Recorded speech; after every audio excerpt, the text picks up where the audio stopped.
मेरा जो है CBT 1 में तो हो जाएगा, पिछले बार भी हुआ, लेकिन CBT 2 में, ठीक है, मेरे पास टाइम कम रहता है, बट मैं CBT 2 का प्लान लेकर के आया हूँ, ठीक है, मैं कैसे करने वाला हूँ। तो CBT 2 को मैं ना रामायण की तरह देख रहा हूँ। रामायण, आप बोलेंगे ये क्या है रामायण? देखिए, आपको पता है कि रामायण में 3 जो थे राक्षस थे, ठीक है। एक सब राक्षस था जिसका नाम था रावण, यहाँ पर आर लिख देता हूँ, रावण। एक था मेघनाथ और एक राक्षस जो था वो था कुंभकर्ण, ठीक है। अब ये 3 कुंभकर्ण को मुझे हराना है, तो NTPC CBT 2 में हो जाएगा। तो इन तीनों को हराने के लिए सबसे पहले देखते कौन सा राक्षस मेरे लिए कौन से सब्जेक्ट है। तो देखो, सबसे पहले जो है रीजनिंग कुंभकर्ण, ठीक है, ये आपका कौन है? कुंभकर्ण है। तो रीजनिंग को मैं यहाँ लिख देता हूँ, ग्रीन कर लेता हूँ, अच्छा दिखाई देगा, ठीक है, रीजनिंग को। क्योंकि ये अभी तो लगता है कि सब कुछ ठीक है, सोया हुआ है और सब कुछ अच्छा चल रहा है, लेकिन ये कब बाजी को पलट दे, कभी भी कुछ भी कर सकता है ये, मतलब इसके ऊपर उतना भरोसा नहीं है, बट मुझे लगता है कि ये हो सकता है, ठीक है। इसको मैं इजीली टैकल कर लूँगा क्योंकि इतना टेस्ट पेपर दिए हैं, ठीक है। तो इसको हम लोग आराम से कर लेंगे। तो 35 है, तो 35 का 35 अगर बोला जाए तो किया जा सकता है। थोड़ा टफ काम है क्योंकि इसका कोई भी अंदाज़ा नहीं कब ये कोई सा सीरीज, भयंकर सीरीज लिया दे, कौन सा जो है आपका कोई ट्रिक लिया दे, कोई भी इसका माँ बाप नहीं है, ठीक है। ये बहुत ख़तरनाक है, लेकिन इसको हराना उतना भी डिफ़िकल्ट नहीं है क्योंकि उन दोनों के थे। अब तीसरा जो सबसे ख़तरनाक है वो है, जी हाँ, मेघनाथ जो है सबसे ख़तरनाक छल है, ये छल। मेघनाथ से मैंने मैथ को रखा है, ठीक है, ये छल है बाबू। ये इस ऐसा छल करता है ये इंसान कि पता ही नहीं कब टाइम निकल जाए, किसी को ये नहीं पता है, ठीक है। 90 मिनट का समय है, ठीक है, 90 मिनट का आपको समय देता है, लेकिन इसका पास इतना छल है, ये 35 में 35, ठीक है, बनेगा, यही बहुत की रोल है, बट ये छल है, ठीक है, ये पूरी तरह से छल करने जानता है। इसको हरा पाना लगभग नामुमकिन है, ठीक है, पूरा 35 में 35 कर पाना, लेकिन इसको भी हम लोग कुछ कर सकते हैं, ठीक है। इसका सॉल्यूशन भी बताया जाएगा।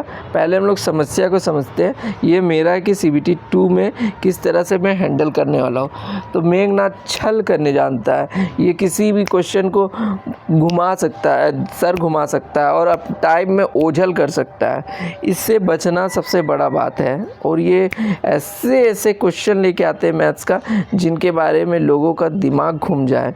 मल्टीप्लिकेशन लेके आते हैं, क्यूब लेकर के आते हैं, 9 स्ट्रीम बोर्ड्स, इसका ये किसी भी क्वेश्चन में कब क्या करा दे किसी को पता नहीं है, ठीक है। ज़्यादा मैं लंबा वीडियो को खींचेंगे नहीं, ठीक है। अब जो है वो है आपका रावण, बिल्कुल, ये रावण जो है, इससे विजय पाना, इस 50 नंबर का है ये रावण, ठीक है।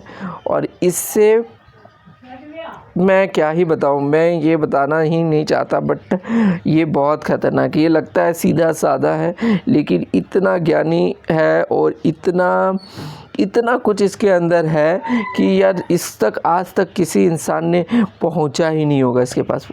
पूरा इसे ख़त्म कर दे, असंभव है ये, ठीक है। 50 है और ये क्वेश्चन ऐसे क्वेश्चन सब लाता है जिनके यहाँ ना सिर होता है ना पैर होता है, ये कहीं से भी घुस सकते हैं, ठीक है। ये पॉलिटी में घुस जाते हैं, ये हिस्ट्री में घुस जाते हैं, ये साइंस में घुस जाते हैं, कंप्यूटर में घुस जाते हैं।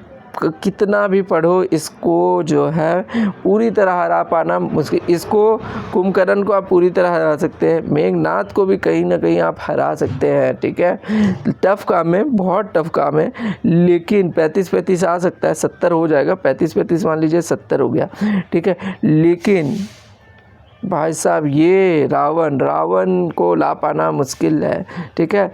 मैं, हाँ, 10 से 20 तो लाया जा सकता है, 10 से 20 भी लाना उतना इजी नहीं है, ठीक है, लेकिन हार्ड काम है। तो पर मैंने तो सोचा है कि 120 में 120 ही लाऊं, क्यों मैं कम का सोचूं, मैं जितना सोचूंगा उतना ही ला पाऊंगा, है ना। 120 लाना है। तो ये रावण को अगर हराना है तो मेरे पास कुछ सोर्सेस है, मेरे पास रीजनिंग के सोर्सेस है, मेरे पास मैथ के सोर्सेस है और मेरे पास जीके का सोर्सेस है।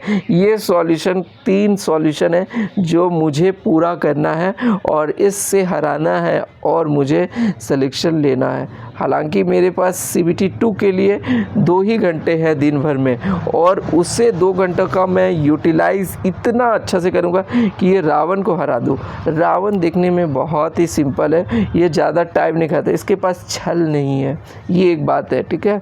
ये वाला रामायण में छल नहीं, क्योंकि इसको आता है तो आता है, ये कम समय लेता है। लेकिन मेघनाथ, ठीक है, वो बहुत समय लेता है मेरे से, तो मेघनाथ पर सबसे ज़्यादा ध्यान मेरा रहेगा। और कुंभकर्ण जो है वो भी फंसा सकता है, इसलिए मैं उतना लाइटली नहीं लेने वाला हूँ। अभी मैं रावण पे करना, रावण को अच्छी तरह से कर लिया जाए, इसके लिए 3-4 सोर्सेस है। उस सोर्सेस में अगर देखा जाए 3-4 में करंट हो गया, ठीक है, और जीके का तरह तरह का चीज़ है। मैं आपको सॉल्यूशन बताऊंगा, ये वीडियो लंबा हो जाएगा, इसीलिए मैं आपको ये बताना चाह रहा हूँ कि नेक्स्ट क्लास में इसका सॉल्यूशन है, कैसे हम आप लोग कुंभकर्ण को हराएंगे, कैसे मेघनाथ को हराएंगे। रावण को हरा पाना मुश्किल है, 50 में 50 लाना लगभग असंभव है, कोई नहीं सका है। और मैंने ठान लिया है कि 50 में 50 लाने का कोशिश करूँगा, ठीक है। मैं 100% नहीं बोल सकता, बट कोशिश करूँगा। ये रामायण का युद्ध मैं ही जीतने वाला हूँ, मुझे 1 सीट चाहिए तो चाहिए जैसे भी। तो इसे हराने के लिए क्या सोर्सेस है आप ज़रूर देखिएगा। पार्ट 2 में आपको सब चीज़ का सोर्सेस मिल जाएगा कि किससे क्या करने वाला हूँ, कितना घंटा किस सेक्शन को देने वाला हूँ, और 120 में क्या मैं 120 लेकर आऊँगा। ये बहुत बड़ा चैलेंजिंग है। 120 में 120, आप कोई बोलेंगे यार 120 क्यों बोल रहे हो, इतना तो पागल हो। तो देखो क्या है कि 120 में मैंने जैसे 80 नंबर का रख लिया था कि CBT 1 में 81 करके आएंगे तो 80 प्लस आ जाएगा, तो ठीक है। लेकिन आया कितना मेरा 75, 5 नंबर कम हो गए। मतलब जितना में हम लोग सोचते हैं उससे थोड़ा कम हो जाते हैं। तो 120 रखे, अगर 120 में क्वेश्चन तो ख़राब भी रहा, तो अगर 100 नंबर भी आ गए या 110 पूरा कोशिश करूँगा, मैं कम लेने का कोशिश नहीं करूँगा, 110 लाने का कोशिश करूँगा। जितना सोचूंगा उतना ज़्यादा पहुँचूँगा, इसीलिए मैंने कहा है। तो टारगेट जो है 120 में सोच रहा हूँ, कम बिल्कुल नहीं सोच रहा हूँ। ये रावण, ठीक है, मेघनाथ और कुंभकर्ण, इन सबको हराना है, ठीक है। नेक्स्ट वीडियो में हम लोग देखते हैं, तब तक के लिए बाय।